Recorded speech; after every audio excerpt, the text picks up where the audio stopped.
इस कार्यक्रम के पुण्यार्चक हैं चंदा सरावगी, निर्मल बीना सरावगी, विजय रश्मि सरावगी, शांतिलाल सुमित्रा सरावगी, अजय सरावगी, कंचन सरावगी, यशिका, अंकिता, गौरव एवं नैतिक जैन, समस्त सरावगी परिवार, कोलकाता।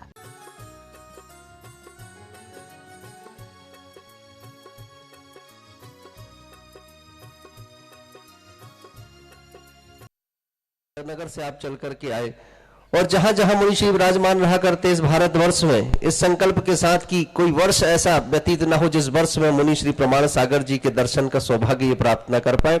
इस संकल्प के साथ रहने वाले दोनों श्रेष्ठी श्रावकगण यहाँ पर उपस्थित है। अब मेरा उनसे सविनय निवेदन, कृपया अपने पावन हस्त कमलों से चित्रावरण दीप प्रज्वलन के क्रम को संपन्न करें।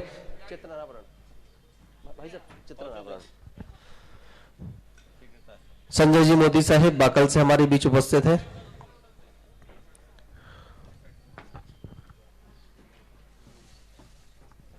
हाँ, चित्ररावण दीप प्रज्वलन के लिए मेरा करबद्ध निवेदन आपसे, अपने हस्त कमलों से इसे संपन्न करेंगे।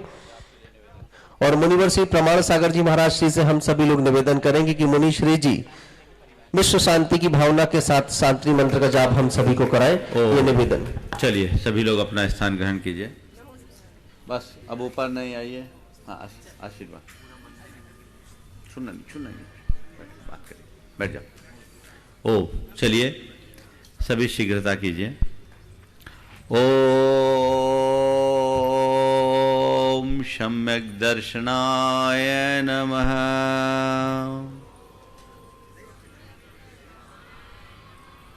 ओम सम्यक ज्ञानाय नमः।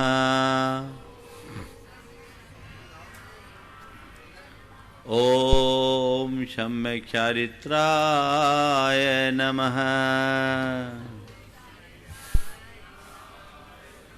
ओम ह्रीं जगत शांतिकराय श्री शांतिनाथाय नमः। सर्वोपद्रव शांतिं कुरु कुरु स्वाहा।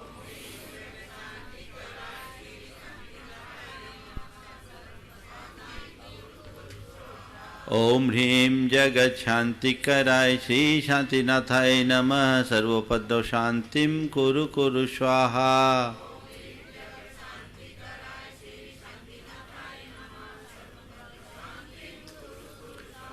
ओम ह्रीं जगत शांतिकराय श्री शांतिनाथाय नमः। सर्वोपद्रव शांतिं कुरु कुरु स्वाहा।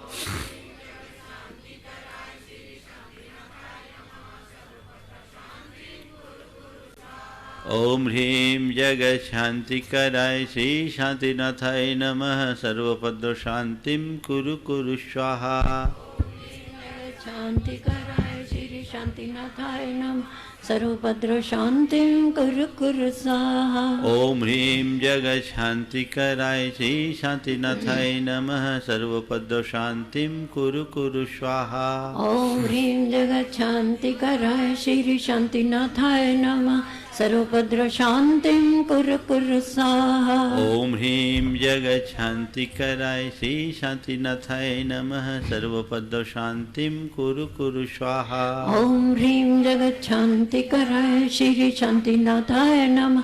सर्वोपद्रव शांतिं कुरु कुरु स्वाहा। ओम ह्रीं जगत शांतिकराय श्री शांतिनाथाय नमः। सर्वोपद्रव शांतिं कुरु कुरु स्वाहा। ओम ह्रीं जगत शांतिकराय श्री शांतिनाथाय नमः। सर्वोपद्रव शांतिं कुरु कुरु स्वाहा। ओम ह्रीं जगत शांतिकराय श्री शांतिनाथाय नमः। सर्वोपद्रव शांतिं कुरु कुरु स्वाहा।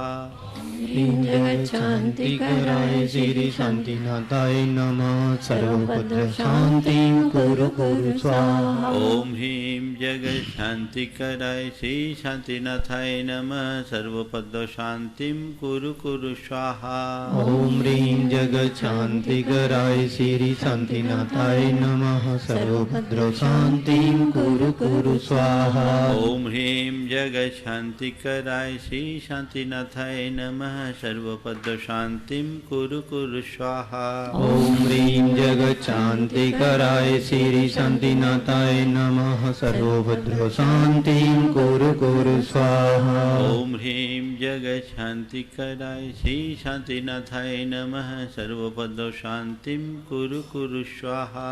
ॐ ह्रीं जगच्छान्तिकराय श्री शान्तिनाथाय नमः सर्वभद्र शान्तिं कुरु कुरु स्वाहा। ॐ ह्रीं जगच्छान्तिकराय श्री शान्तिनाथाय नमः सर्वपद शांतिं कुरु कुरु स्वाहा। ॐ ह्रीं जगच्छान्तिकराय श्री शान्तिनाथाय नमः सर्वभद्र शान्तिं कुरु कुरु स्वाहा। ॐ ह्रीं जगच्छान्तिकराय श्री शान्तिनाथाय नमः सर्वपद शांतिं कुरु कुरु स्वाहा। ॐ ह्रीं जगच्छान्तिकराय श्री शान्तिनाथाय नमः सर्वभद्र शान्तिं कुरु कुरु स्वाहा। ॐ ह्रीं जगच्छान्तिकराय श्री शान्तिनाथाय नमः सर्वपद शांतिं कुरु कुरु स्वाहा।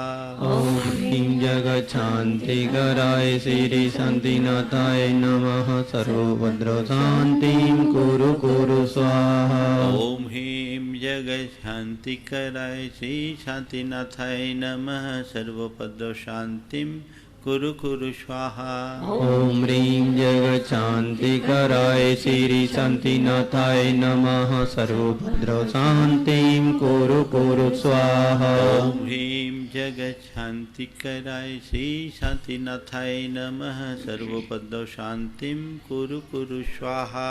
ॐ ह्रीं जगच्छान्तिकराय श्री शान्तिनाथाय नमः सर्वभद्र शान्तिं कुरु कुरु स्वाहा। ॐ ह्रीं जगच्छान्तिकराय श्री शान्तिनाथाय नमः सर्वपद शांतिं कुरु कुरु स्वाहा।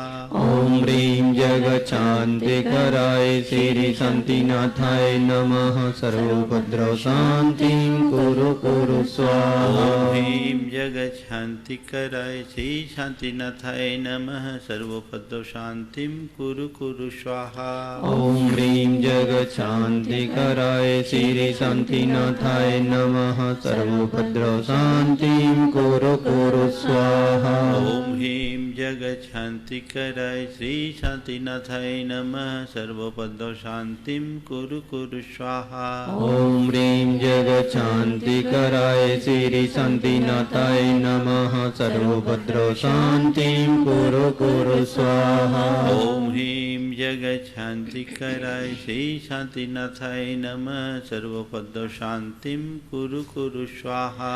ॐ ह्रीं जगच्छान्तिकराय श्री शान्तिनाथाय नमः सर्वभद्र शान्तिं कुरु कुरु स्वाहा। ॐ ह्रीं जगच्छान्तिकराय श्री शान्तिनाथाय नमः सर्वपद शांतिं कुरु कुरु स्वाहा। ॐ ह्रीं जगच्छान्तिकराय श्री शान्तिनाथाय नमः सर्वभद्र शान्तिं कुरु कुरु स्वाहा। ॐ ह्रीं जगच्छान्तिकराय श्री शान्तिनाथाय नमः सर्वपद शांतिं कुरु कुरु स्वाहा। ॐ ह्रीं जगच्छान्तिकराय श्री शान्तिनाथाय नमः सर्वभद्र शान्तिं कुरु कुरु स्वाहा। ॐ ह्रीं जगच्छान्तिकराय श्री शान्तिनाथाय नमः सर्वपद शांतिं कुरु कुरु स्वाहा। ॐ ह्रीं जगच्छान्तिकराय श्री शान्तिनाथाय नमः सर्वभद्र शान्तिं कुरु कुरु स्वाहा। ॐ ह्रीं जगच्छान्तिकराय श्री शान्तिनाथाय नमः सर्वपद शांतिं कुरु कुरु स्वाहा। ॐ ह्रीं जगच्छान्तिकराय श्री शान्तिनाथाय नमः सर्वभद्र शान्तिं कुरु कुरु स्वाहा। ॐ ह्रीं जगच्छान्तिकराय श्री शान्तिनाथाय नमः सर्वपद शांतिं कुरु कुरु स्वाहा। ॐ ह्रीं जगच्छान्तिकराय श्री शान्तिनाथाय नमः सर्वभद्र शान्तिं कुरु कुरु स्वाहा।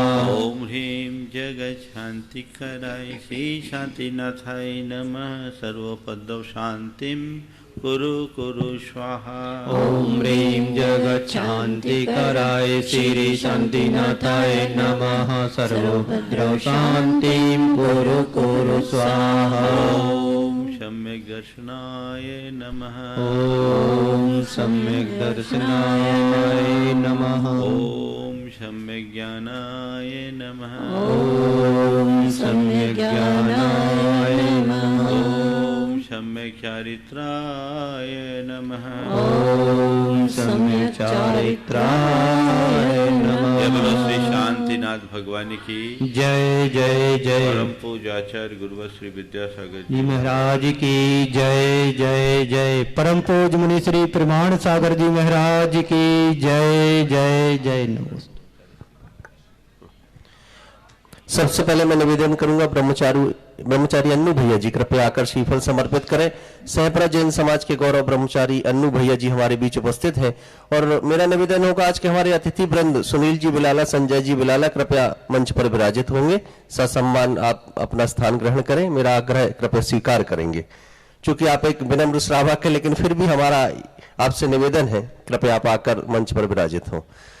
और जबलपुर जिस पिसनहारी तीर्थ की भूमि पर बसा हुआ है और हम सारे लोगों ने पिसनहारी तीर्थ को अपना प्रमुख तीर्थ मान करके सदैव वंदना की है, लेकिन हम जबलपुर के लोग इस बात से आज तक अनभिज्ञ रहे कि पिसनहारी तीर्थ में हमारे मूल नायक भगवान कौन है, इस पिसनहारी तीर्थ के तीर्थाधिपति भगवान कौन है। ये तो आज मुनिवर श्री प्रमाण सागर जी महाराज की अनुकंपा हम सब पर हुई है कि आज जबलपुर के लोगों को एक अवसर मिलने जा रहा है कि जबकि जिस मां पिसनहारी ने प्रथम जिनालय का निर्माण कराया हो और उस प्रथम जिनालय में प्रथम तीर्थंकर भगवान जो विराजित हुए हो, ऐसे परम प्रभु भगवान का महामस्तकाभिषेक शांति धारा करने का अवसर हम सबको प्राप्त होने जा रहा है। कल रविवार का दिन होगा। प्रातःकाल 8:30 बजे के पूर्व हम सभी लोग पहाड़ पर पर्वत पर पहुंच जाएंगे और मुनि श्री जी के मुनिद्वय के सानिध्य में, आर्का संघ के सानिध्य में कार्यक्रम का शुभारंभ होगा।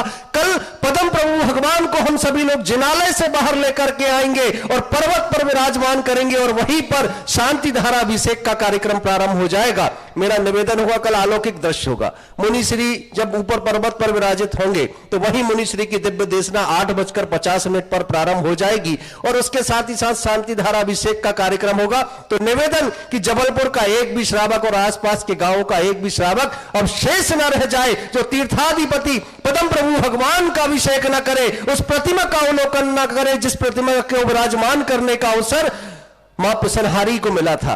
आप सभी से निवेदन ऐतिहासिक क्षण होंगे कल के, आप सभी लोग उपस्थित हो जाए। और दूसरा एक और मुनिश्री का शुभाशीष हम सबको मिला है। श्री बरनी दिगंबर जैन गुरुकुल को हम सभी लोग देखा करते हैं। विगत वर्षों में मुनिवर श्री योग सागर जी सत्संग के सानिध्य में पंचकल्याणक प्रतिष्ठा महोत्सव भी हम सभी लोगों ने देखा है और यह देखा है कि जब वहां मुनि सुब्रतनाथ भगवान विराजित हुए थे तब मुनिवर संभव सागर जी महाराज श्री ने एक बात कही थी कि आज ये प्रतिमा जबलपुर की ओर देख रही है। मुनि सुब्रतनाथ भगवान की प्रतिमा को देख करके कहा था कि ये प्रतिमा जबलपुर की ओर देख रही है। निश्चित ही जबलपुर के अब दुख दारिद्र दूर होने वाले हैं, कष्ट दूर होने वाले हैं। तो 12 तारीख की तिथि और मंगलवार का दिन होगा जब हम सारे लोग जबलपुर के लोग मिलकर के अब एक बार एक साथ मुनि सुब्रतनाथ भगवान की प्रतिमा की ओर निहारेंगे और मुनि श्री के सानिध्य में उनका महामस्तकाभिषेक और शांति धारा करने के सौभाग्य को प्राप्त करेंगे। तो 12 तारीख की तिथि भी आप सभी लोग नोट कर ले, मंगलवार का दिन मुनि सुब्रतनाथ भगवान का महामस्तकाभिषेक।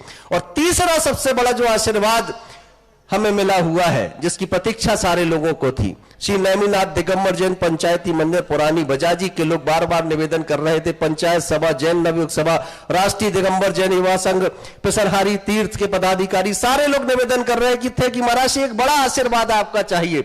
महाराज श्री ने भले देर से ही सही लेकिन इतना बड़ा आशीर्वाद दे दिया कि सारी की सारी जबलपुर की जनता आज हर्षान्वित है।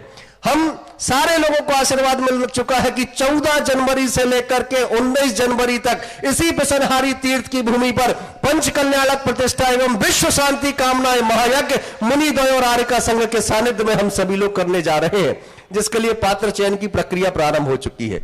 मुनिश्री का जैसा निर्देश है कि बोलियों के माध्यम से किसी पात्र का चयन नहीं होगा, पात्रों का चयन होगा आपकी भावनाओं के अनुसार, आपके त्याग के अनुसार। तो आप सारे लोग बाल ब्रह्मचारी अभय भैया जी से संपर्क कर लें आज शाम तक, रात तक, और कल सुबह तक भी संपर्क कर ले। जिन्हें भी सौधर्म इंद्र, ईशान इंद्र, कुबेर आदि इंद्र बनना हो, जो कुछ भी बनना हो, सारी की सारी चर्चाएं बाल ब्रह्मचारी अभय भैया जी से करके अपने भाव उन तक पहुंचा दें, जिससे संभव हो सके तो कल मध्याह्न तक हम सारे के सारे पात्रों की घोषणा भी इसी मंच से कर सके। मेरा निवेदन होगा, जिनके भाव है वो सभी लोग संपर्क कर लेंगे। और अब मुनिवर श्री 108 प्रमाण सागर जी महाराज श्री के चरणों में निवेदन करेंगे। भावनाएं तो हम सबकी हो रही है कि आज आर्का श्री के मुखारविंद से भी हम सभी लोग प्रवचन को सुने। तो मेरा आर्का रत्न श्री 108 दलमती माता जी से निवेदन होगा कि वो अपनी वाणी के माध्यम से हम सभी को कृतार्थ करें। वंदनामी माता जी।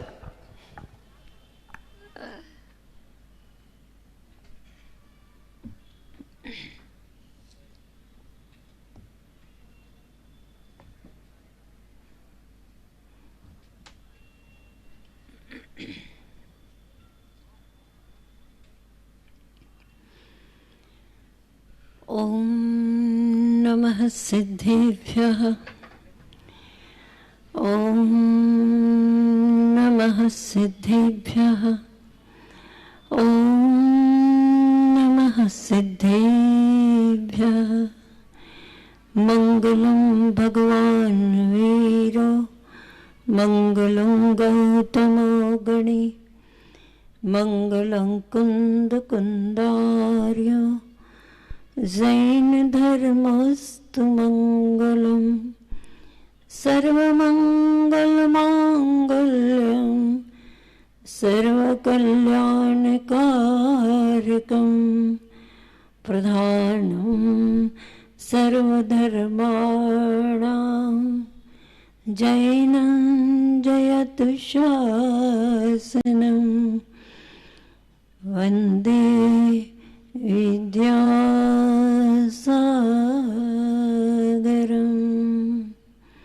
देवाधिदेव 1008 श्री वर्तमान शासन नायक श्री वर्धमान स्वामी जी के आचार्य परमेष्ठी गुरुवर श्री विद्यासागर जी महामणि महाराज के प्रखर प्रवक्ता मुनि श्री प्रमाण सागर जी महामणि महाराज के मुनि श्री अरह सागर जी महाराज की अहिंसामयी विश्व धर्म की और रत्न श्री 105 दलमती माता जी की समस्त आर्यकार संघ की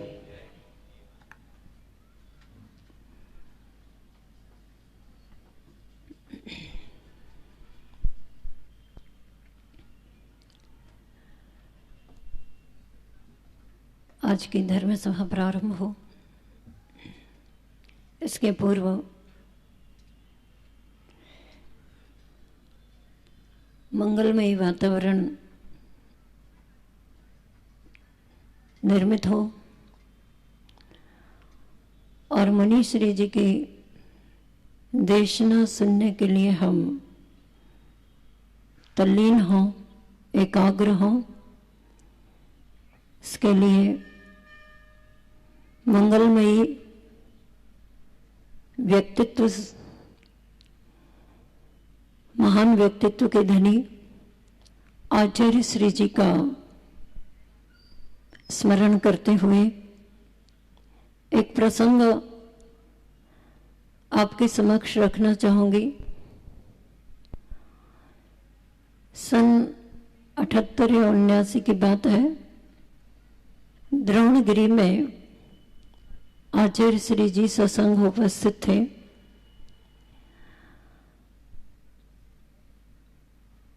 जहां तक स्मरण है कि पंच कल्याणक महोत्सव था। हम लोग भी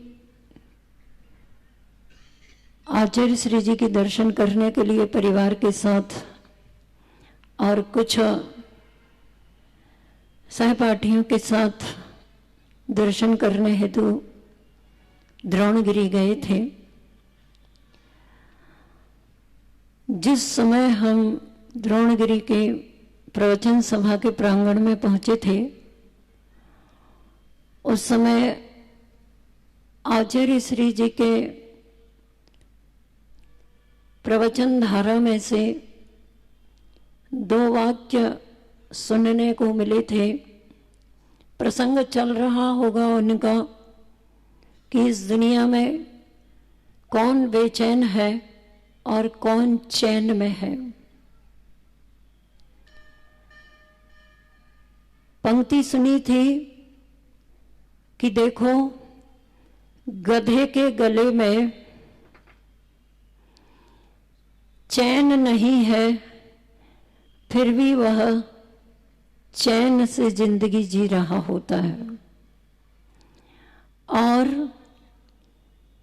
मानव के गले में एक नहीं, दो नहीं, अनेक चैन हो सकती है, फिर भी बेचैन दिखाई देता है। स्पष्ट है ये बात तो, और इसका रहस्य भी उद्घाटित करने की जरूरत नहीं है, क्योंकि मैं जो बात कहने जा रही हूं प्रसंग आगे का है। यह इंसान चैन से जीना चाहता तो है, लेकिन चैन से रहने के जो अपनी इच्छाओं पर नियंत्रण करने की प्रक्रिया है, उसको प्रयोग में लाना स्वीकार नहीं कर पाता है। धर्म की बात सुनने की भावना तो बहुत होती है, और सुनते हैं और सुनते आए हैं अभी तक, लेकिन सुन करके उस पर अमल करने की जितनी साधना, जितना प्रयास हमारा होना चाहिए, उतना नहीं हो पाता है। यही कारण है कि लोगों को कहने के अवसर प्राप्त होते हैं, बहुत तो सुनते हैं, पर जीवन में रूपांतरण की प्रक्रिया देखने को नहीं मिलती है। खैर, सुनना बुरा नहीं है, अच्छा ही है, और मैं तो बहुत अच्छा समझती हूँ। आप लोग भी अच्छा समझते हैं, तभी तो धर्म सभा में आकर के उपस्थित होते हैं। प्रसंग वहां का है द्रोणगिरी का। जैसे ही आचार्य श्री जी का प्रवचन पूर्ण हुआ, हम 4-5 बहनें जो कॉलेज स्टूडेंट थी, मंच पर पहुंचते हैं आचार्य श्री जी से कुछ नियम व्रत लेने के लिए। आचार्य श्री जी अपनी पिच्छिका उठाकर और आसन छोड़कर उठने को तैयार ही थे। मैं तो जहां तक याद है कि वो उठने की मुद्रा में आधी मुद्रा उनकी हो चुकी थी, और जैसे ही प्रथम बार गुरुदेव के चरणों में पहुंचे, कुछ व्रत नियम लेने की भावना से आचार्य श्री जी ने अपनी पिच्छिका वहीं रख ली और 2 मिनट के लिए आसन पर विराजमान हो गए। पूर्व में कुंडलपुर में कभी 2-4 बार दर्शन किए हैं, लेकिन निकटता से कभी कोई व्रत नियम आदि लेने की चर्चा तो नहीं हुई थी।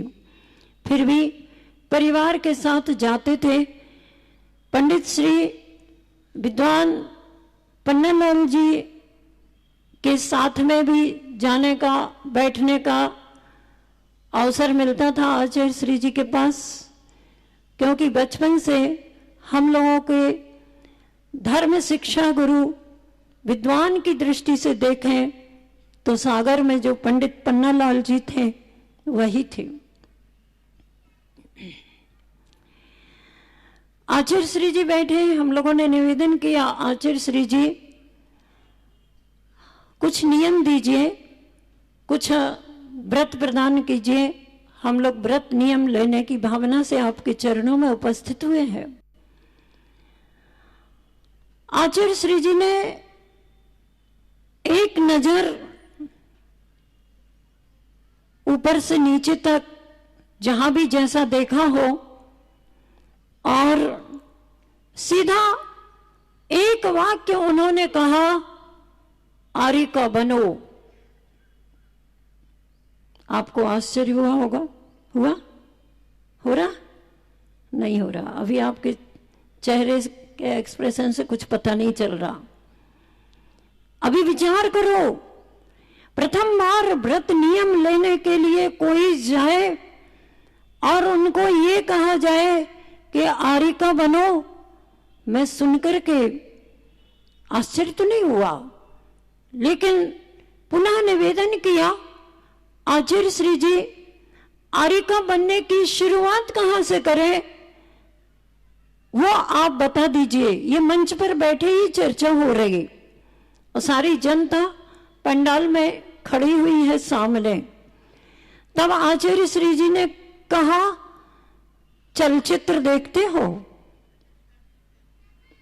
किसी ने कहा देखते हैं, किसी ने कहा नहीं देखते, किसी ने कहा कम देखते हैं। आप सोच रहे होंगे अपनी तो कुछ बताओ कि आपने क्या कहा। मैंने भी कहा कि आचार्य श्री जी बहुत कम देखते हैं और सही में बहुत कम देखे हैं। तब आचार्य श्री जी ने नियम दिया, आज से चलचित्र देखना बंद कर दो। बस इतना नियम लिया और नमोस्तु किया। आचार्य श्री जी अपने स्थान पर मंदिर जी के प्रांगण में पहुंच गए। सुबह हुआ, सारी जनता उस छोटे से मंदिर में आचार्य श्री जी के और श्री जी के दर्शन करने के लिए पहुंच रही थी। आचार्य श्री जी उस मंदिर के एक छोटी सी झरोखे के पास बैठ करके स्वाध्याय कर रहे थे। हम फिर पहुंचे और आचार्य श्री जी से कहा, नमोस्तु आचार्य श्री जी, आपने कल जो नियम दिया वो तो हमें स्वीकार है। इसके साथ बचपन में उपवास आदि करते थे ना पहले बच्चियां बहुत, कहीं त्रिलोक तीज के, कहीं चंदन छठ के, तो कहीं मुकुट सप्तमी के, आदि आदि। तो मैंने कहा आचार्य श्री जी कुछ उपवास वाले नियम लेने के लिए भी निवेदन है आपसे, आप कोई व्रत दीजिए। तब आचार्य श्री जी ने कहा, प्रथम बार मैंने उस व्रत का नाम सुना था, बोले तत्वार्थ सूत्र के उपवास कर लेना। मैंने पूछा, आचार्य श्री जी तत्वार्थ सूत्र के व्रत करने की विधि क्या होगी, कब करना होगा, कैसे करना होगा और उसके साथ पूजन आदि कैसे करना होगी। तब आचार्य श्री जी को ये ज्ञात हो गया होगा, इसलिए ये कहा उन्होंने कि सागर में पन्नालाल पंडित जी है ना, उनसे पूछ लेना। अब मुझे नहीं मालूम कि आचार्य श्री जी को कहां से ज्ञात है कि मैं सागर की हूं, आचार्य श्री जी को कहां से पता है कि पन्नालाल पंडित जी से इनका संपर्क हो जाएगा। पूछ लेना, जो कुछ भी हो। मैं तो हमेशा हमेशा आचार्य श्री जी के उन प्रथम पंक्ति में दिए गए निर्देशन को याद करती हूं तो मुझे लगता है कि गुरु जी की प्रथम दृष्टि में आ गया था कि आरिका बनो, और उसकी शुरुआत कहां से करना थी, तो सीधा उन्होंने कहा कि चलचित्र देखना बंद करो। मैंने सोचा आरिका बनने की प्रथम सीढ़ी अगर कोई है तो चलचित्र नहीं देखने से है। आज के समय में ये देखा जाता है कि आंखों के सामने हमेशा हमेशा चलचित्र चलते रहते हैं। वैसे ही दुनिया एक सिनेमा गृह है, साक्षात चलचित्र चलते हैं इस दुनिया में। ये दुनिया स्वयं एक मंच है, इस पर मंचन होते रहते हैं, अनेक प्रकार के नाटक हमें देखने को मिलते हैं। इसीलिए हो सकता है आचार्य श्री जी ने स्वयं एक कविता लिखी है, ये संसार है एक नाटक, यह संसार है एक विशाल नाटक, इसमें तू भूल करके भी ना अटक। इस प्रकार के शब्दों से, इस प्रकार के वाक्यों से जब हम चिंतन करते हैं तो स्वतः प्रेरणा मिल जाती है कि अपने को अपने जीवन में करना क्या है। बस आगे गुरु जी के वो प्रथम दिया हुआ आशीर्वाद कैसे कैसे फलीभूत होता चला गया, उनके आशीर्वाद से कितनी सरलता से इस मार्ग में आने का अवसर मिलता चला गया। उनकी वह दिव्य दूरदृष्टि आज भी अंतस को झकझोर देती है कि देखो अपने को ऐसे महान आचार्य श्री जी का समागम प्राप्त हुआ है। उनके जीवन में, उनके निर्देशन में, उनकी आज्ञा से हमें एक एक क्षण, एक एक कदम कैसे जीना, कहाँ कदम रखना, कहाँ जाना, कहाँ उठना, कहाँ बैठना, क्या खाना, क्या पीना, सारी बातें गुरुजी सिखाते हैं। एक बार विहार कर रहे थे, बिलासपुर की ओर जा रहे थे, तब रास्ते में सुबह सुबह थोड़ा लंबा विहार हो गया। आरिकाएं कुछ थकान महसूस करने लगी। अब ये शरीर भी, शरीर तो शरीर होता है, थकान सबके शरीर में आती है। तो भी मैंने शुरू से आचार्य श्री जी को देखा कि आचार्य श्री संघ के नायक हैं। उन्हें शारीरिक दृष्टि से, मानसिक दृष्टि से, वाचनिक दृष्टि से हमेशा उत्साहित रहना होता है।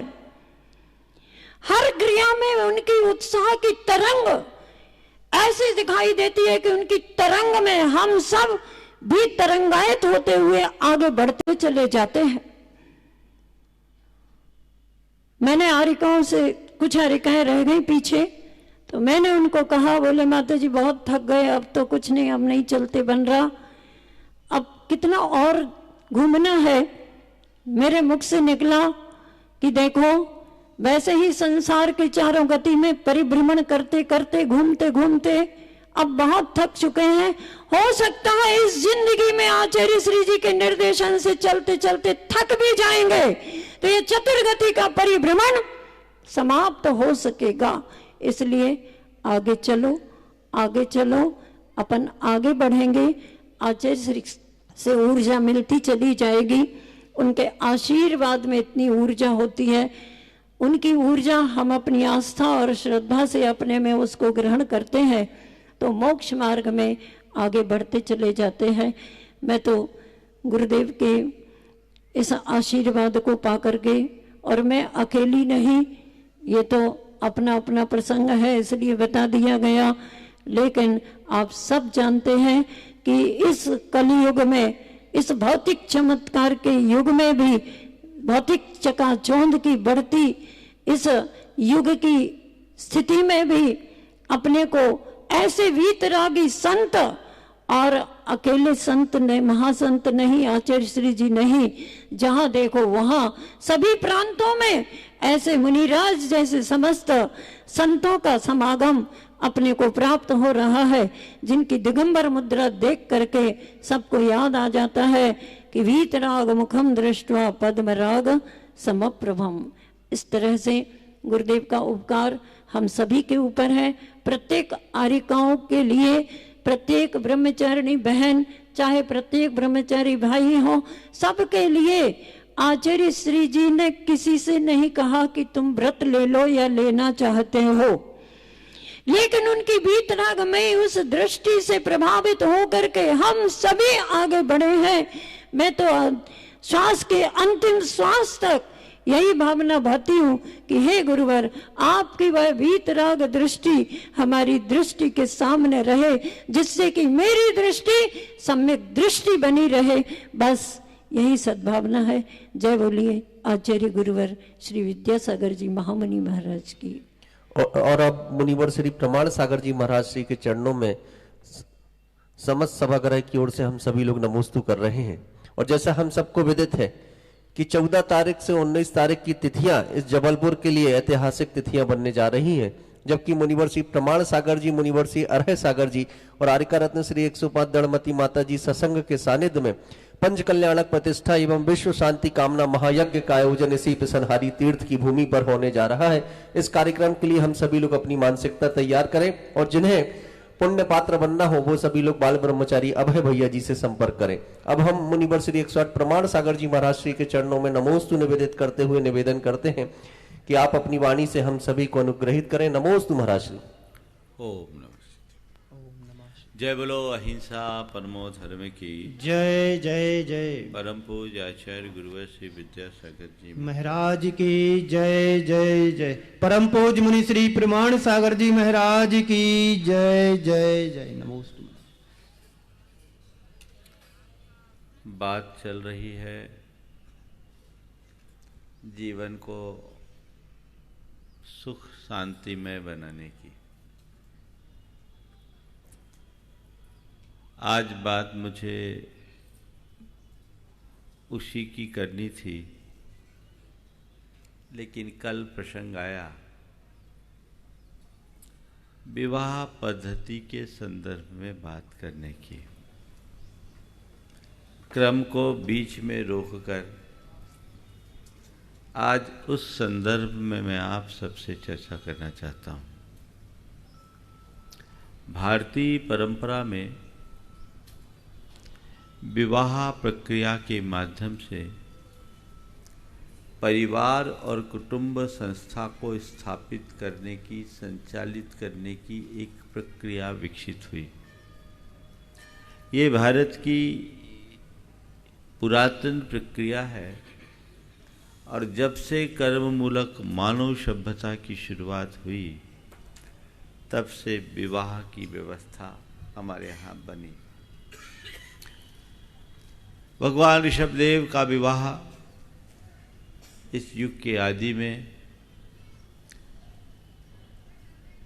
मरुदेवी और सुनंदा से हुआ था और तब से ये विवाह की विधि चली। यहाँ पर विराजित अधिकांश लोग जो नीचे बैठे हैं विवाहित हैं या भविष्य में विवाह के बंधन में बंधेंगे। हम लोगों का विवाह से अभी तक कोई संबंध नहीं है और इस भाव में होना भी नहीं। लेकिन आज आप सबसे मैं कुछ बात करना चाहूँगा। विवाह का अर्थ क्या है, उद्देश्य क्या है, औचित्य क्या है और प्रक्रिया क्या होनी चाहिए। आजकल विवाह के लिए एक शब्द रूढ़ हो गया, शादी या मैरिज। शादी में बर्बादी है। विवाह के लिए भारत में जो शब्द गढ़े गए उन शब्दों के अर्थ में हम जाएंगे तो हमें विवाह का अर्थ भी समझ में आएगा और उसका औचित्य भी प्रतीत होगा। विवाह, उद्वाह, परिणय और पानी ग्रहण, ये चार शब्द विवाह के लिए प्रयुक्त है। विवाह यानी बी विशिष्टेन वहनम विवाह। विवाह वह प्रक्रिया है जहाँ वर विशिष्ट रीति से कन्या को वर कर उसके समस्त दायित्वों के वहन का संकल्प लेता है और जीवन पर्यंत निभाता है। इसे बोलते हैं विवाह। इसी तरह उद्वाह, उत्कर्षेण वहनम उद्वाह, उनके समस्त दायित्वों का पालन करना उद्वाह के अर्थ में है। तीसरा शब्द है परिणय। परि आसमंतात नयनम परिणय। सब प्रकार की जवाबदेहियों को स्वीकार करके सामने वाले को जीवन के अंतिम समय तक साथ लेकर चलने का संकल्प परिणय है। और पानी ग्रहण का मतलब हाथ ग्रहण करना है, नहीं, हाथ थाम लेना, यानी जीवन पर्यंत के लिए एक दूजे के बनकर साथ निभाने का संकल्प लेना, ये विवाह है। आज 4 बातें आप सबसे संक्षेप में करूंगा और अपने समय के भीतर बात पूरी करूंगा। हम विवाह के मूल स्वरूप को समझें और इन 4 बिंदुओं पर विचार करें। विवाह क्यों, विवाह कब, विवाह किससे और विवाह कैसे। ये 4 सवाल। आप लोगों ने विवाह किया, क्यों किया? महाराज बड़े हो गए, माँ बाप ने कहा कि शादी करनी है, हमारी भी इच्छा हो गई सो कर ली। यही है ना? क्या उत्तर है बोलो? विवाह क्यों किए? एक बार मैंने ऐसी सवाल किया, भैया विवाह क्यों किए? बोले अनुभव की कमी के कारण। क्यों? सही है उत्तर? अगर मेरे उत्तर से सहमत हो तो एक बार तालियां बजा दो। ये हकीकत है। क्यों? एक बार एक दंपति एक पार्क में गए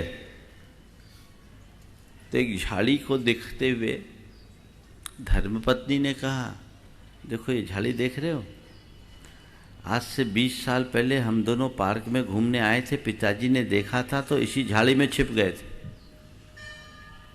आज से 20 साल पहले हम लोग दोनों जब पार्क में घूमने आए थे, अचानक पिताजी की दृष्टि पड़ी, हम दोनों इसी झाड़ी में छुप गए थे। पति सुना तो एकदम हताश हो गया। पति सुना तो एकदम हताश हो गया। धर्मपत्नी ने कहा, क्या बात है, तुम्हें तो खुश होना चाहिए, तुम इतने दुखी क्यों हो रहे हो? उसने कहा, काश वे देख लेते तो आज मैं आजाद होता। है ना? ये आज का अनुभव है। लेकिन नहीं, लोग विवाह करते हैं मौज मस्ती के लिए, विवाह करते हैं भोग विलास के लिए, लेकिन विवाह का ये उद्देश्य नहीं है। शास्त्रों में पढ़ने से मुझे विवाह के 3 उद्देश्य मालूम पड़े। सबसे पहला उद्देश्य धर्म संपत्ति, दूसरा प्रजा उत्पत्ति और तीसरे क्रम में है रति। थोड़ा ध्यान से सुनना और समझना, समय अल्प है पर बात पूरी करूंगा। धर्म संपत्ति, विवाह का पहला उद्देश्य धर्म संपत्ति। प्रायः लोग ये कहा करते हैं, अरे हम तो ब्याह करके फंस गए, महाराज आप ही अच्छे, है ना? लेकिन ऐसा नहीं है। हमारे यहाँ विवाह को क्या कहा जाता है? धर्म विवाह। और विवाहिता को क्या कहते हैं? धर्म पत्नी सह धर्मणी। सधर्मणी, धर्म पत्नी, धर्म विवाह, ये क्या बता रहा है? कि विवाह के साथ धर्म जुड़ा है। आप कहोगे विवाह के माध्यम से धर्म की प्राप्ति कैसे हो? हाँ, एक गृहस्थ जब विवाह के बंधन में बंधता है तो उसके जीवन में सबसे बड़ा धर्म जुड़ता है, वह सील का धर्म है। विवाह के बंधन में बंधते ही पति पत्नी का एक दूसरे के अतिरिक्त संसार के हर स्त्री के प्रति माँ, बहन और बेटी जैसी पवित्र दृष्टि और हर पुरुष के प्रति पिता, भाई और पुत्र जैसा पवित्र दृष्टिकोण प्रकट होता है। यह शील धर्म है कि नहीं? विवाह का उद्देश्य धर्म की प्राप्ति है। अपने शील, संयम, सदाचार के अनुपालन के साथ जीवन को आगे बढ़ाना ही विवाह का उद्देश्य है।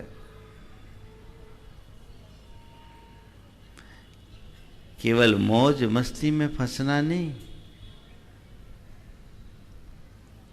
हमारे यहां कहा गया, अपनी पत्नी के अतिरिक्त मातृवत परदारेषु। ये पवित्र दृष्टि ही तो धर्म है। तो विवाह के बंधन में बंधने का मतलब है धर्म साधन के मार्ग में चलने का संकल्प। पत्नी को धर्म पत्नी क्यों कहते हैं पता है? हाँ? पत्नी को धर्म पत्नी क्यों कहते हैं? केवल इसलिए कि पति का धर्म पत्नी के निमित्त से ही पलता है। एक पत्नी है जो अपने पति को शील, संयम, सदाचार के मार्ग में चलने की सामर्थ्य प्रदान करती है। बहुत व्यापकता से समझने की जरूरत है। व्याख्यान तो ज्यादा नहीं कर पाऊंगा क्योंकि मुझे चारों बिंदुओं को पूरा करना और 18 मिनट बचे। और जो मुख्य बात आज आप सबसे कहनी है उसके लिए मैं समय बचा के रखूंगा। लेकिन ये धर्म की प्राप्ति गृहस्थों के लिए 3 पुरुषार्थ कहा गया है, धर्म, अर्थ और काम। इन तीनों पुरुषार्थों की सिद्धि विवाहोपरांत ही होगी। शास्त्रों में लिखा है, अर्धम भार्या मनुष्यस्य भार्या श्रेष्ठ तमा सखा भार्या मूल त्रिवर्गस्य भार्या मूल तरिष्यति। पत्नी मनुष्य की अर्धांगिनी है, वो उसकी सबसे अच्छी मित्र है। वो त्रिवर्ग यानी धर्म, अर्थ, काम का मूल है और उसी के बल पर वह पार उतर सकता है। तो पहला उद्देश्य धर्म की प्राप्ति। विवाह के बंधन में बंधने के बाद ही तुम अपना धर्म पाल सकोगे। विवाह के बंधन से शून्य होकर पशुओं की तरह स्वैराचरण करने का कोई विधान नहीं है। या तो तुम साधु बनो या शादी करो, तीसरा कोई रास्ता नहीं। आजकल जो लिव इन का कंसेप्ट विकसित हो रहा है ना, वह सब मनुष्यों को पशुता की ओर अग्रसर किया जा रहा है। आधुनिकता के नाम पर इसके भयानक दुष्परिणाम आने वाले हैं जो हमारे संस्कृति के विरुद्ध है। पर विडंबना यह है कि हमारे न्यायविद लोग भी इस पर अपनी मुहर लगा रहे हैं। काश वे भारत की संस्कृति के मूल को पहचाने होते, समझे होते, तो शायद इस प्रकार का निर्णय नहीं होता। केवल स्वतंत्रता के नाम पर, मौलिक अधिकारों की स्वतंत्रता के नाम पर इस तरह की स्वच्छंद वृत्ति मानव सभ्यता के लिए कतई अनुकूल नहीं मानी जा सकती। पहला उद्देश्य धर्म संपत्ति, दूसरा उद्देश्य प्रजा उत्पत्ति, संतान की उत्पत्ति, अन्यथा संतति आगे कैसे बढ़ेगी। इसी वजह से तीर्थंकरों ने भी विवाह किया। सब बाल ब्रह्मचारी बन जाओगे तो जैन धर्म यही थम जाएगा। समझ गए?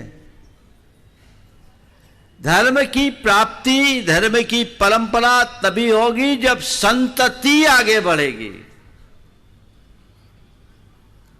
तो प्रजा उत्पत्ति को दूसरे उद्देश्य के रूप में रखा गया और तीसरे क्रम में रखा गया रति को। यह मनुष्य की एक दुर्बलता है, काम में नहीं, संयम में है, एक कमजोरी है। पर इस कमजोरी को क्रमशः नियंत्रित करते हुए काम से निष्काम होने के मार्ग पर चलो। जैसे कहीं बांध बनाया जाता है तो उससे पहले सर्वे किया जाता है, यहां कितना पानी आएगा, कितना प्रेशर होगा, कितना पानी हमें रोकना है। और उसके साथ साथ उसमें गेट भी बनाए जाते हैं। बरगी डैम तो आप लोगों के बाजू में है, देखा ही है। गेट अक्सर बंद रहते हैं पर खोला कब जाता है? जब पानी का वेग बढ़ जाता है। और कितना खोला जाता है? जितना आवश्यक और अपेक्षित होता है। विवाह भी सामाजिक मर्यादा का एक बांध है जिसमें सब और ब्रह्मचर्य की सुदृढ़ दीवारें हैं। केवल एक द्वार खुला है स्त्री पुरुषों का, पति पत्नी के रूप में। उसका आलम्बन लेकर रति का सुख भोगे, लेकिन उतना ही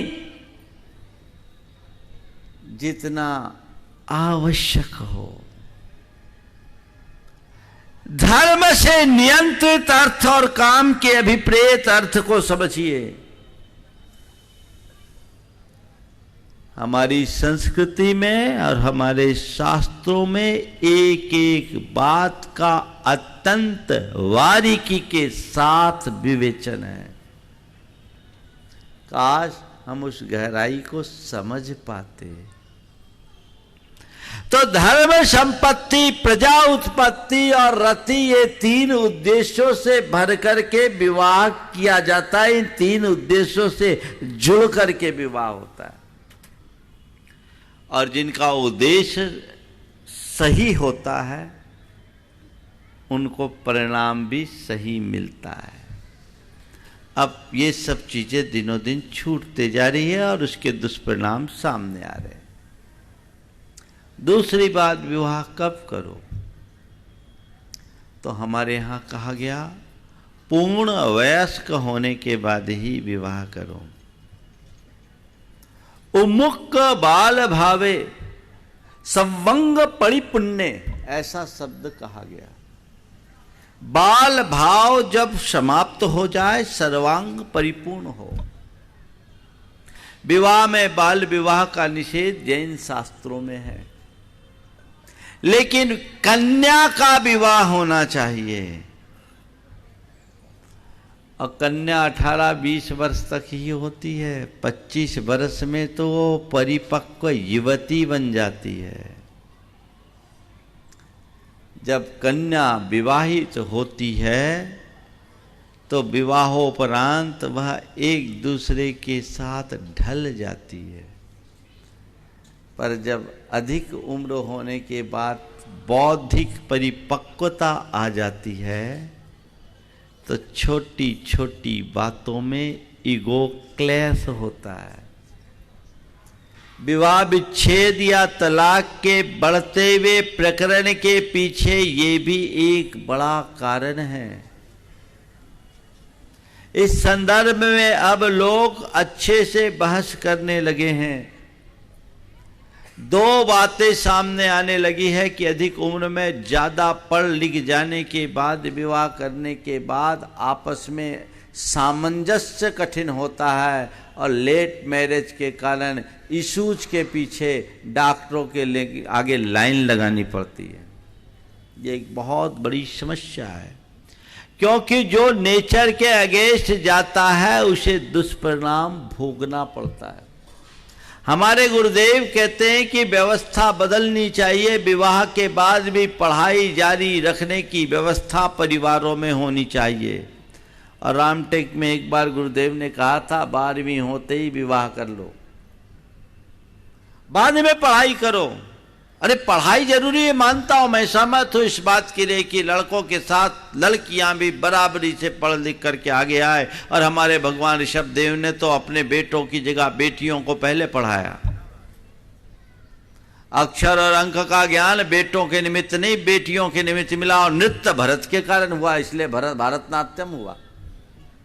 नृत्य शास्त्र सिखाया भरत को, अस्त्र शास्त्र सिखाया भरत को, लेकिन अक्षर और अंक किसको दिया? ब्राह्मी और सुंदरी को। खूब पढ़ो लिखो। मेरी बात आज आप लोगों को अटपटी लगी होगी, कौन से पुरातन युग में महाराज चले गए। बड़े महाराज बातें तो बड़ी प्रैक्टिकल करते, पर आज क्या पता कौन सी बात आ गई। लेकिन नहीं, ये यथार्थ है, आवश्यक है, अपेक्षित है। प्रगतिशीलता अच्छी चीज है, आधुनिकता अच्छी चीज है, पर मौलिकता के सीमा के भीतर, मौलिकता की सुरक्षा के साथ आज आधुनिकता के नाम पर हमारी मौलिकता खंडित हो रही है, जो पूरी मानव समाज के लिए अभिशाप बन रही है। इसलिए इस बिंदु पर विचार करना चाहिए जब कभी भी विवाह की बात होती है। अरे हमारी तो अभी बच्ची छोटी है, हमारा बच्चा छोटा है। फिर बाद में जिंदगी भर मूड फोड़ाई होती है तो समझ में आ जाता है क्या है, भोग ही रहे। एक सज्जन ने अभी कहा, एक दिल्ली के सज्जन थे, बोले महाराज जी बड़ी समस्या है, अभी 1 साल में 10 शादियां हुई हमारी कॉलोनी की, एक दिल्ली के एक पॉश कॉलोनी की बात बोल रहे हैं, और कोई शादी 5 करोड़ से नीचे की नहीं थी। और महाराज जी 10 में से 8 में डिवोर्स हो गया। अब बताइए ये क्या है? इन सब के पीछे की वजह पर जाना होगा। अगर आपस में सामंजस्य नहीं बन पाया तो जीवन का मजा ही खत्म। तो इन बिंदुओं पर हर व्यक्ति को विचार करना चाहिए। पढ़ना लिखना बुरा नहीं है, पर यह बात सदैव ध्यान रखना चाहिए, जीवन के लिए पढ़ाई लिखाई है, कोरे पढ़ाई लिखाई के लिए जीवन नहीं है। अब रहा सवाल विवाह किससे? जो पसंद आ जाए उससे, है ना? उसका परिणाम भी सामने है। हमारे शास्त्रों में इन सब बातों के विषय में पर्याप्त प्रकाश डाला गया। क्या देखो? 8 बातें देखो। कूलम शिलम शीलम वयम बलम विद्या वित्तम रूपम च। कुल देखो, शील देखो, वय देखो, बल देखो, विद्या देखो, वित्त देखो, रूप देखो। साथ हुआ कुल, शील, वय, बल, विद्या, रूप, वित्त हो गया, धन एक और छूट रहा है, विद्या हो गया, ज्ञान में हो गए, विद्या धन। चलिए ये मूल चीजें देखने की। सबसे आखिरी में धन को और सबसे पहले कुल को। आजकल सबसे पहले धन देखते हैं और कुल को देखने का काम ही नहीं है। इन सब के बड़े भयानक दुष्परिणाम आ रहे हैं। हमारी पीढ़ियां इनको भोग रही है। जो व्यक्ति शास्त्रीय मर्यादाओं के विरुद्ध जाता है उनके जीवन का सर्वनाश होता है। हमारे यहां नीति कही गई, समानस शील व्यसनेषु सख्यम। शील और संस्कार की समानता में ही मैत्री होती है। सदैव ध्यान रखना चाहिए कि विवाह दो व्यक्तियों में नहीं होता, विवाह दो परिवारों के मध्य होता है। जब तक आचार विचार मेल नहीं खाएंगे, रीतियां मेल नहीं खाएंगी, तब तक सामंजस्य असंभव है। और ये मैंने बहुत निकट से समझा है, अनुभव किया है। मेरे संपर्क में सैकड़ों युवक और युवतियां हैं जिन्होंने अपनी मर्जी से विवाह किया, विधर्म विवाह किया, और आज वो रोते हैं। मेरे पास समय नहीं तो मैं अनेक उदाहरण आप सबको बता सकता हूं। विवाह के पहले कुछ और होता है और विवाह के बाद कुछ और होता है। जिसको लोग प्यार कहते हैं वो प्यार व्यार कुछ नहीं है। प्यार का पहला अक्षर ही टूटा हुआ है। प्यार का मतलब है टूटा हुआ यार, है ना? क्या प्यार? शुरुआत में वो प्यार परवान चढ़ता है और बाद में एकदम हवा निकल जाती है। जिंदगी भर रोते हैं। दुनिया में सबसे ज्यादा अफेयर अमेरिका में होते हैं और सबसे ज्यादा तलाक भी अमेरिका में ही है। समझना चाहिए। मैं मानता हूं कि एक दूसरे को ठीक तरीके से समझ करके ही विवाह होना चाहिए, ये आज की सोच है। पर मैं इसे पलट कर कहता हूं, विवाह के बाद एक दूसरे को अच्छे से समझ लेना चाहिए। जो विवाहोपरांत एक दूसरे को समझते हैं वे एक दूसरे की भावनाओं का सत्कार करते हुए जीते हैं और परिणाम वे दोनों एक दूसरे के पूरक और प्रेरक बनते हैं। और जो ज्यादा दिमाग लगाकर करते हैं वे जिंदगी भर एक दूसरे के सिरदर्द बन जाते हैं। बदलाव। हमें कुल और शील की समानता पर पूर्ण ध्यान देना चाहिए। आजकल एक और ट्रेंड चल पड़ा है, हमें तो अच्छे पैकेज वाले से विवाह करना है और बड़ी जगह शादी करनी है। छोटी जगह तो अब लड़की देने को कोई तैयार नहीं।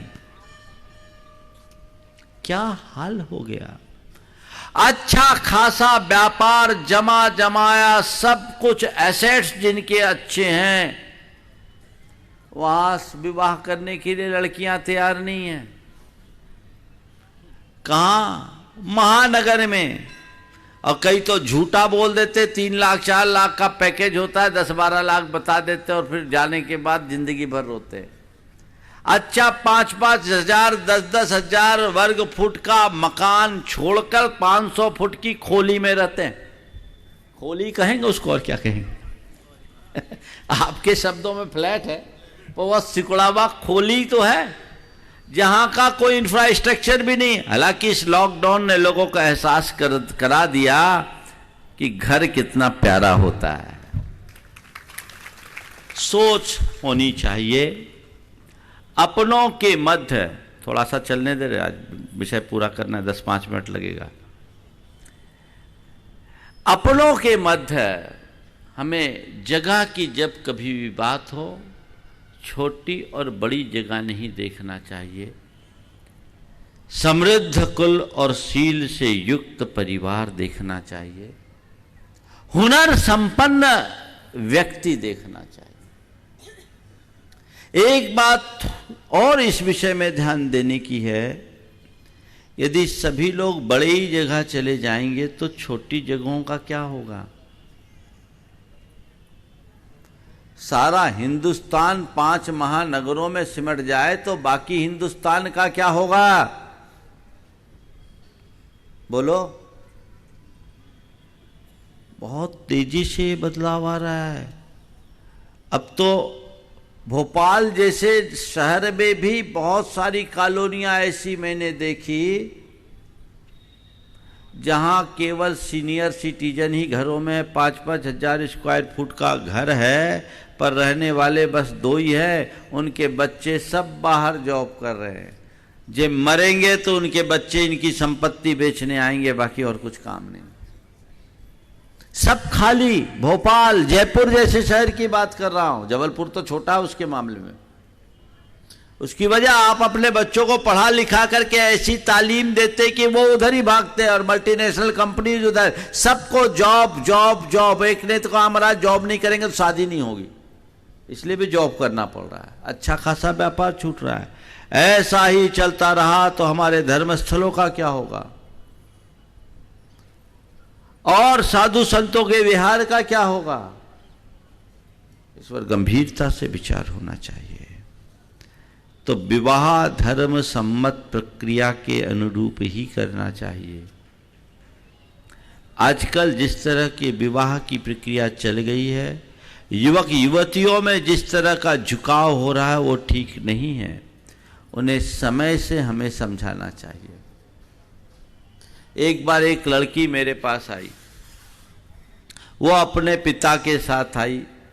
वो मास कम्युनिकेशन में मास्टर्स कर रही थी दिल्ली यूनिवर्सिटी से। पिता ने बोला महाराज जी इसको थोड़ा समझाओ। वो लड़की आई, Maharaj Shri I am in love.